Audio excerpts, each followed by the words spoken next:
오늘도 이전처럼 소요리 문답 강해 질문은 제가 하고 답은 여러분이 함께 읽고 시작하겠습니다. 28문 그리스도는 어떻게 높아지셨습니까? 그리스도는 3일 만에 죽은 자 가운데서 부활하시고 하늘에 오르사 하나님 우편에 앉으시며 마지막 날에 세상을 심판하기 위해 오심으로 높아지셨습니다. 오늘은 우리를 구원하기 위해서 낮아지신 예수님께서 또한 우리의 구원을 위해서 얼마나 높아지셨는지에 대해서 살펴보기를 원합니다. 그리스도의 낮아지심의 단계는 소요리는 7가지로 설명한다고 그랬죠. 7가지가 뭐죠? 이렇게 여러분 계단으로 이렇게 치면은 이렇게 7개까지 계단이 내려오는 걸 생각할 수 있고, 그리고 예수님의 높아지심의 단계는 계단이 4개죠. 4개가 올라가는 걸 생각할 수 있는 거죠. 자, 우리가 그리스도의 낮아지심의 신분에 대해서 우리가 앞주에 살펴봤는데 그 출발은 뭐죠? 성육신 하신 것이죠. 그 다음에 뭐죠? 율법에 복종하신. 그 다음에는 이 생에서의 고난, 그리고 하나님의 진노, 또 그 다음에는 십자가에서 죽으심, 장사되심, 죽음 아래에 얼마 동안 거하심이 그리스도의 낮아지심의 신분이었던 거죠. 그리고 오늘 우리가 살펴보기를 원하는 것은 그리스도의 그 높아지심의 단계 4가지를 살펴보기를 원하는데, 첫째는 부활입니다. 그 다음에는 성천이죠. 그리고 하나님 보좌 우편에 앉으신 거고, 마지막에는 심판하러 다시 오시는 것을 말씀하고 있습니다. 이것은 모두 예수님께서 우리의 구원을 위해서 행하신 그의 생애였죠. 그리스도의 낮아지심으로 인하여 우리는 죄사함을 받았고, 그리스도의 높아지심을 인하여 우리는 영생을 얻게 되는 것이죠. 그래서 그리스도의 낮아지심과 높아지심의 이 신분은 우리의 영원한 찬송할 제목이에요. 영원히 감사할 제목이에요. 또한 이것은 이 땅을 살아가는 모든 성도들에게 참된 소망이 되고, 참된 위로가 되고, 참된 능력이 되는 것이죠. 소요리는 그리스도의 소위 성귀의 신분에 대해서 4가지 단계를 가르쳐주고 있습니다. 첫 번째로는 부활입니다. 오늘 우리가 읽은 본문의 말씀이 그것 아닙니까? 우리 다 같이 오늘 본문 고린도전서 15장 4절 말씀 같이 읽어볼까요? 시작. 장사 지낸 바 되었다가 성경대로 사흘 만에 다시 살아나사. 우리 예수님은 십자가에서 죽으셨지만 사흘 만에 다시 살아나셨습니다. 그러므로 우리에게는 성탄절도 중요하지만 부활절이 더 중요한 거예요. 이런 부활은 그의 높아지심의 출발이기 때문입니다. 성육신이 그리스도의 낮아지심의 출발이었다면 부활은 그리스도의 높아지심의 출발인 거죠. 그리하여 우리 예수님은 죄인에게 주어진 이 사망의 문제를 해결하셨습니다. 따라서 부활은 그리스도의 신분에서 전환점입니다. 여러분, 인생 최대의 적은 죽음이에요. 사람마다 무서워하는 게 다 다릅니다만 공통적으로 무서워하는 것 한 가지 사실은 죽음이에요. 죽음은 사라지는 거예요. 물론 이 땅에서만 사라지는 거예요.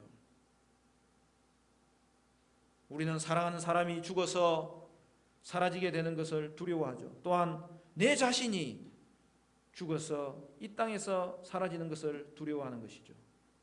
그래서 사람들은 죽지 않으려고 수많은 노력을 기울입니다.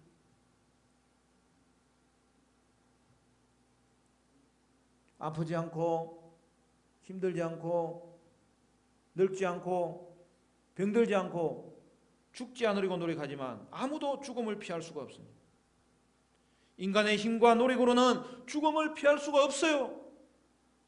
오늘 읽은 본문의 말씀이 무엇입니까? 그러나 우리 예수님께서는 죽으신 지 사흘 만에 다시 살아나셨습니다. 예수님의 부활은 정말로 중요한 사건입니다. 왜냐하면 죽음의 문제가 해결되었다는 사실을 보여주기 때문입니다. 하나님이 우리 예수님을 다시 살리신 것처럼 우리 역시 다시 살리실 것임을 우리는 예수님의 부활 사건을 통하여서 알 수 있는 것입니다. 따라서 예수님의 부활은 이 땅에서 발생한 최초의 사건으로 새로운 시대를 열어버린 거죠. 우리가 예수님과 연합된 것은 그의 죽음과 연합될 뿐만 아니라 이제는 그의 부활과 연합된 것으로, 그로 인하여 우리는 예수님과 함께 영생을 얻게 된 것입니다. 여러분, 예수님 이전에도 죽었다가 살아나는 경우가 있었죠. 여러분, 구약에서도 누가 살렸죠? 엘리야 선지자가 과부의 아들을 살리신 거예요. 또한 그의 제자 엘리사도 죽은 자를 살렸어요. 예수님이 이 땅에서 사역하실 때에도 죽은 자를 살리신 사건이 3번이나 나와요. 나사로가 살아났고, 야이로의 딸이 살아났고, 그리고 과부의 독자가 살아났습니다. 그런데 우리는 그것을 소생이라고 하는 거예요. 여러분, 예수님의 부활은 그런 소생과 차원이 다릅니다. 소생은 죽었다가 살아났지만 그들은 죄의 문제를 해결하지 못했기 때문에 다시 죽는 거죠. 그러나 우리 예수님의 부활은 죽은 후에 아담과는 비교가 되지 않을 정도로 영광스러운 몸으로 다시 살아난 것을 말합니다. 그래서 예수님의 부활체는 더 이상 죄를 지을 수 없고, 더 이상 아플 수도 없고, 더 이상 죽을 수도 없는 영생의 몸을 얻게 된 것이고, 또한 그것을 우리에게 연결해 주시는 거죠. 따라서 우리도 예수님처럼 영적으로는 더 이상 죽을 수 없는 영생을 이 땅에서부터 얻습니다. 그리고 육체적으로는 마지막 날에 우리에게 신령한 몸을 입혀주실 때에 우리의 영혼이 온전히 회복된 육체를 가지게 되므로 영생의 삶을 살아가게 될 것입니다. 이로써 부활은 하나님 나라의 원수에 대한 승리죠. 그러나 우리는 여전히 죄를 짓기 때문에 이 승리가 실제로 느껴지지 않을 때가 있습니다. 그러나 우리 예수님께서는 사망 근세를 이기셨어요. 따라서 이 승리는 장차 재림할 때 이루어질 완전한 승리의 맛보기인 거죠. 그래서 교회는 승리하신 그리스도를 기념하여서 이제 안식일을 주일로 바꾸잖아요. 안식일을 한 주간의 끝날인 토요일에서 한 주간의 시작인 주일로 옮긴 것입니다. 왜 그렇게 한 거죠? 여러분, 부활절이 첫 주일이었기 때문입니다. 그래야 이제 우리는 주일을 지킬 때마다 매 주일이 부활주일인 거죠. 성도는 한 주간의 첫날에 승리하신 예수님을 다시 돌이켜보면서 성전가를 부르는 사람이에요. 그러므로 예수를 믿는 자들은 모일 때마다 항상 찬양하는 게 특징인 거죠. 우리의 삶이 형편이 어떠하든지 간에 오늘 우리는 예배하러 모일 때마다 하나님의 승리하심을 고백하면서 성전가를 부르면서 하나님께 찬양함으로 예배드리며 그의 생애를 시작할 수 있는 그러한 하나님의 승리를 우리의 승리로 이어받은 사람이 되었습니다. 예수님의 부활을 올바르게 묵상하고 적용해 나갈 때 저와 여러분은 이 땅에서 승리하는 삶을 살아갈 수가 있습니다. 죽음의 문제를 해결하지 못하고 사는 삶은 그게 아무리 좋은 것을 덧붙여 줄지라도 여러분, 그것은 결코 행복도 아니고 축복도 아니에요. 그처럼 늙음이나 병듦이나 죽음을 해결하지 못하는 종교는 사실은 의미가 없는 거예요. 사도 바울도 우리가 부활이 없으면 모든 것이 헛되고 신자가 가장 불쌍한 사람이라고 하였습니다. 그러나 이러한 모든 한계가 그리스도의 부활로 극복됩니다. 예수님께서 죽음의 권세를 이기시고 부활하심으로 죽음이 죽어버린 거예요. 모든 것에 늘 영향을 미치는 이 죽음이 그리스도의 죽음과 부활로 파괴되었습니다. 그리스도와 연합된 우리도 그리스도의 부활을 의지하여 부활할 것입니다. 이로써 성도는 죄와 죽음의 문제를 해결한 자가 되었습니다.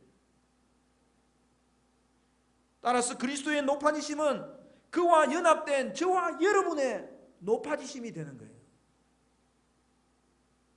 예수님의 부활은 모든 자연적 설명으로는 가능하지 않는 기적입니다. 그래서 많은 사람들이 예수님의 부활을 부정하려고 합니다. 하지만 그들은 그리스도의 부활에 대한 신앙이 기독교 첫 세기의 보편적인 신앙이었다는 이 부정할 수 없는 사실을 설명해야만 됩니다. 여러분, 역사적으로 예수님을 부인하고 또한 예수님의 부활을 부정하는 설명들이 많이 있었지만 그것들은 하나같이 성공하지 못했어요. 왜냐하면 예수님의 부활은 사실이었고 그로 인하여 초대 교회의 정언은 너무나 분명하였기 때문입니다. 예수님의 몸은 부활 후에 크게 변화되어 어떤 경우는 사람들이 알아보지 못하는 경우도 있었고 갑작스럽게 다른 장소에 들어오는 일도 있었습니다. 영광스럽게 변화된 예수님의 몸처럼 우리도 예수님과 연합된 자이기 때문에 저와 여러분은 부활 때에 영광스럽게 변화될 것입니다. 두 번째로 성천입니다. 부활 후에 예수님은 하늘로 올라가셨습니다. 사도행전 1장 11절은 이렇게 말씀합니다. 우리가 사도행전 1장에 예수님께서 40일 동안 이 땅에 부활 후에 제자들에게 나타나시며 이제 주님이 성천하시는 장면이 나오지 않습니까? 그때에 천사가 나타나서 이렇게 설명합니다. 이르되 갈릴리 사람들아 어찌하여 서서 하늘을 쳐다보느냐? 너희 가운데서 하늘로 올려지신 이 예수는 하늘로 가심을 본 그대로 오시리라 하였느니라. 무슨 말이죠? 예수님은 제자들과 무리들의 그 눈으로 볼 수 있는 그 몸의 상태로 하늘로 올라가신 거죠. 그리고 우리 예수님은 눈에 보이는 몸으로 이 땅에 다시 오실 것입니다. 따라서 예수님은 눈에 보이는 몸으로 하늘에 오르셨기 때문에 우리는 알지 못하지만 구체적인 장소로서의 천국에 그 상태로 들어가신 거죠. 그러니까 예수님이 하늘로 오르셨다는 것은 그 제자들이 눈에 본 그 모습으로 천국에 들어가신 것을 말하는 거예요. 여러분, 그랬기 때문에 우리도 이 땅에서 죽으면요 적시로 예수님처럼 예수님이 거하시는 천국에 들어가는 거예요.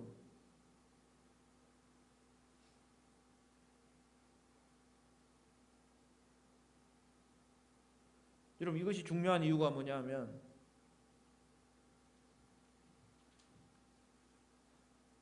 여러분, 성경은 천국을 분명한 어떤 장소로 표시하기 때문입니다.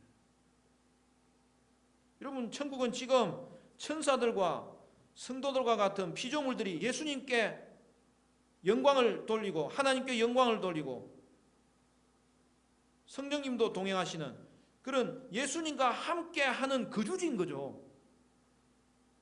성경은 하늘나라는 장소인 땅과 나란히 언급하는 그러한 구체적인 장소라는 것이죠. 부활로 영화롭게 변하신 예수님의 몸은 성천을 통하여 더 높은 영광의 몸으로 변하셨습니다. 부활로 시작된 예수님의 인성의 변화가 성천을 통하여 완성된 거죠. 여러분, 천국은 죄와 저주가 없는 공간입니다. 가시덤불도 없고 먹을 것을 위해 얼굴에 땀을 흘릴 필요가 없으며 사람이 흙으로 돌아가지도 않습니다. 남편과 아내가 서로를 지배하려고 갈등하는 것도 더 이상 생기지 않습니다. 그리스도의 몸은 이런 천국의 영광에 적합하도록 바뀐 거죠. 그러므로 예수께서 승천하신 것은 단순히 한 장소에서 다른 장소로 이루어진 그 이동만을 의미하는 것이 아닙니다. 예수님의 인생에 더 깊은 변화가 있었다는 것을 말씀하는 것이죠. 예수님에게는 신성과 인성이 함께 계십니다.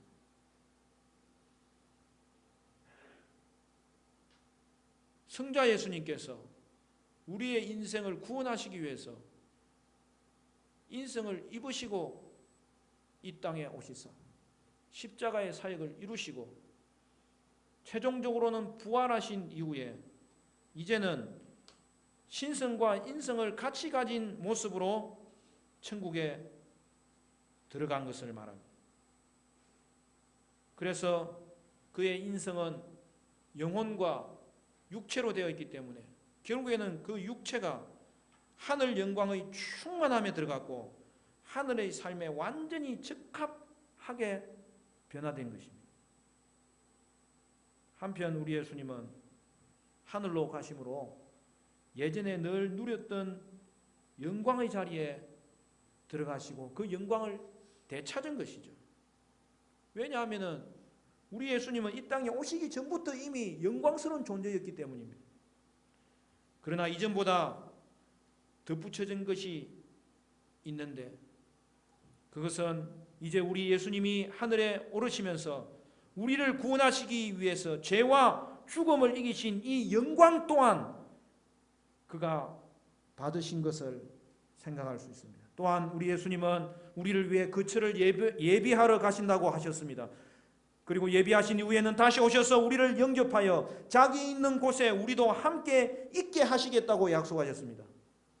그리스도는 사망과 애통과 눈물과 병드는 것이 없이 다시는 그런 것이 있지 아니한 곳으로 우리를 초대하기 위해서 먼저 하늘에 가셨습니다. 그러므로 그리스도와 연합한 우리도 때가 되면 이 땅에서 죽을 경우에는 변화되어 영광스러운 천국에 들어갈 것이고 또한 마침내 주님께서 천국을 이 땅에 가져오심으로 그가 재림하실 때에 그 천국을 완성하실 때에는 우리가 부활하여서 완성된 천국, 즉 이 땅에 그 천국을 펼쳐주시는데 새하늘과 새 땅을 펼쳐주시며 그 가운데 우리가 거하도록 우리는 예수님과 완전한 연합을 이루게 될 것입니다. 세 번째로 예수님의 높아지심의 신분은 하나님 우편에 앉으신 거예요. 예수님은 승천하신 뒤에 하나님의 보좌 우편에 앉으셨습니다. 예수님이 승천하신 목적은 하나님 보좌 우편에 앉으시기 위함입니다. 여러분, 승천은 한 번 일어난 일이지만 보좌 우편에 앉으신 것은 영원히 거기 계신다는 뜻이에요. 예수님은 하늘에 오르사 하나님 앞에서 십자가의 구속 사역을 이루신 자신의 못 박힌 손과 상처난 발을 다 보이셨습니다. 이에 하나님께서는 삼위 하나님이 계획하신 구속 사역이 성취되었다는 사실을 인정하시면서 그에게 모든 이름 위에 뛰어난 이름을 주시사 하늘과 땅 아래에 있는 자들로 모든 무릎을 그에게 꿇도록 하시며 하나님 보좌 우편에 앉히신 것입니다. 앞에서도 말했지만 예수님은 이 땅에 오시기 전에도 하나님이셨으므로 사실상 모든 것이 그에게 속가했던 것인데 하나님이 예수님에게 이러한 것들을 다시 주신다는 사실을 왜 성경이 새삼스럽게 이야기했는지 그 이유가 무엇일까요? 그 이유는 예수님께서 아버지께 돌아가실 때에는 그분이 아버지 곁을 떠날 때와 다른 모습으로 올라가신 거잖아요. 그게 뭐죠? 그분은 구속사역을 이루시고 이제는 하나님이시면서 인성을 가지신 그러한 모습으로 하나님 앞에 올라가신 거죠.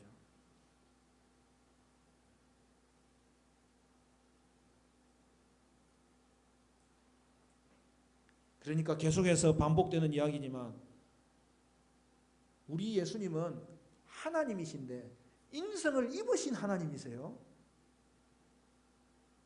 그것이 우리의 구원을 위한 비밀이었고 그 일을 성취하시고 이제 우리 예수님께서 하나님 보좌 앞에 나아가신 거죠. 그때에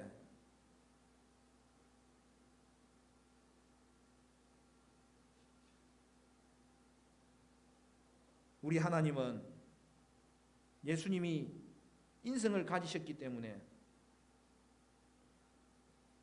그에게 다시 영광의 보좌를 주셔야만 그가 받을 수 있었던 거죠. 하지만 제공된 그 영광은 매우 위대한 것임을 기억해야 됩니다. 하나님이면서 사람이신 즉 신인이신 예수님께서 성부와 성자, 성령께서 동일하게 가지고 계시는 그 영광을 이제는 받으셨다는 거죠. 성부와 성령께 있던 그 영광을 이제는 성자에게도 받도록 하신 것을 의미합니다. 우리 예수님은 모든 영광을 가지신 사람이었고 그 인성이 예수님께 속하여 있었던 또한 하나님으로서의 모든 영광을 또다시 받게 된 사실을 본문이 말씀하고 있는 거예요. 그러므로 여러분 이제 우리 예수님은 하나님이면서 인간인 그런 신인의 성자 예수님으로서 이 땅을 통치하고 계신 거예요.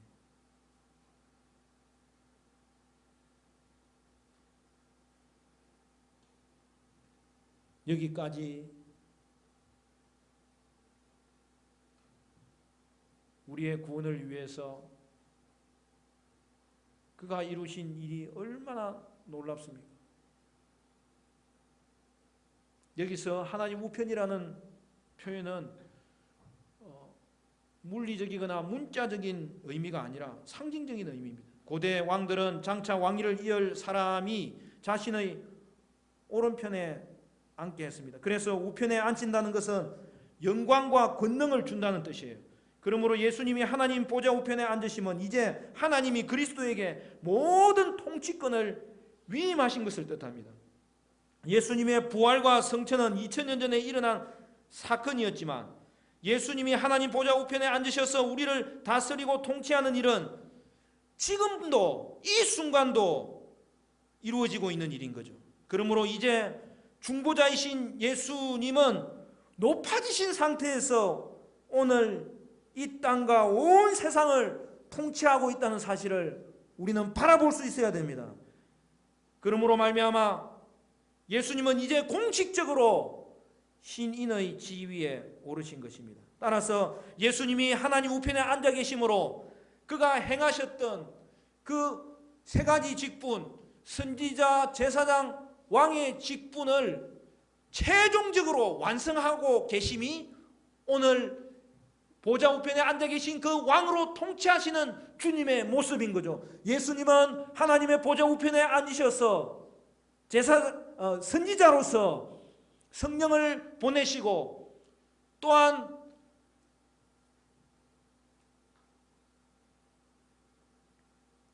그의 종들을 세우시고 그 종들을 통하여 말씀이 증거되게 하시고 그 증거된 말씀이 성령을 통하여 깨달아지도록 가르치고 계속 가르치는 사역을 하는 것입니다. 그래서 성령의 가르침과 주의 종들의 그 통해서 가르치심과 주의 말씀의 가르치심이 우리가 하나님이 누구인지를 알게 되는 놀라운 은혜를 일으키고 하나님께서 지금도 예수님께서 보좌 우편에 앉아서 행하시는 이 높아지심의 자리에서 이루시는 이 가르치심의 사역 때문에 오늘 저와 여러분이 예수님을 알게 된 것이고, 예수님을 알아야 주님을 만날 수 있게 되어서 주님을 만나게 된 것이고,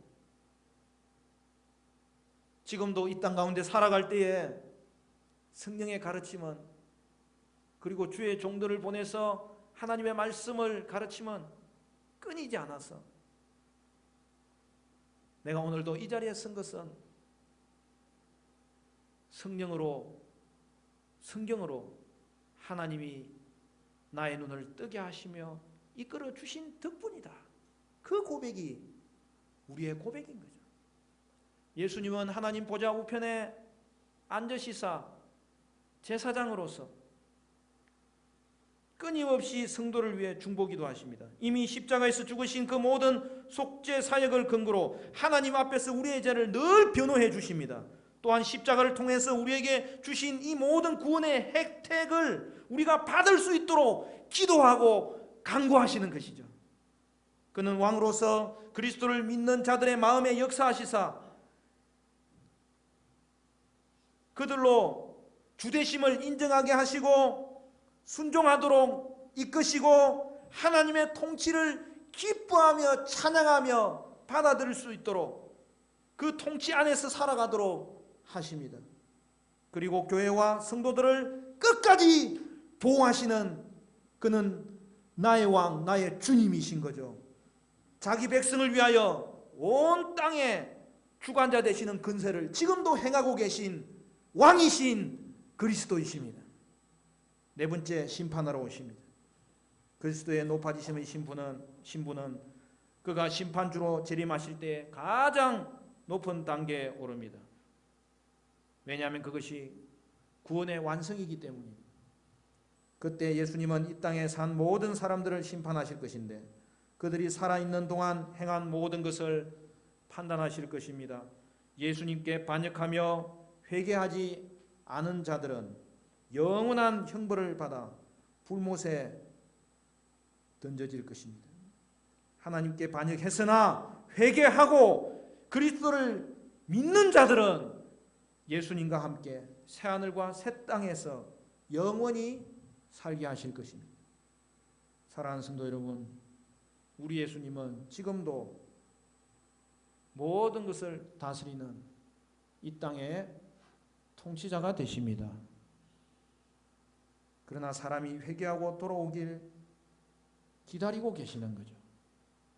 예수님이 기다리는 동안 예수님의 원수들인 사탄과 죽음과 반역자들이 예수님과 맞서 싸웁니다. 언젠가 예수님이 모든 원수를 멸하실 것입니다. 예수님을 사랑하고 섬기고 예배하는 자들만 예수님과 함께 영원히 살 것입니다. 악인은 영벌의 무서운 심판에 떨어지고 신자는 영생의 축복으로 이어지는 심판이 주어져 그 구원이 완성될 것입니다. 사랑하는 성도 여러분, 그리스도의 낮아지심과 높아지심의 신분으로 획득한 이 모든 것들이 이제 하나님의 자녀들에게 주어지고 있다는 사실을 기억하셔야 됩니다. 말씀을 맺겠습니다. 사랑하는 성도 여러분, 저와 여러분은 예수님이 내 죄를 위해서 죽으시고 부활하신 것을 믿으심으로 영생에 이르시기를 바라고, 여러분 이 땅 살아갈 때에도 그리스도의 낮아지심은 우리 삶의 모델이 되고 그리스도의 높아지심은 내 인생의 보증수표가 되기 때문에 우리는 더욱더 주님 가까이 하며 주님과 동행하며 그로 인하여서 이미 우리 가운데 행하신 구원의 혜택을 누리며 마지막 남은 구원의 혜택을 바라보는 소망 가운데 살아가는 복된 은혜가 저와 여러분 가운데 있게 되시기를 주님의 이름으로 간절히 축원합니다.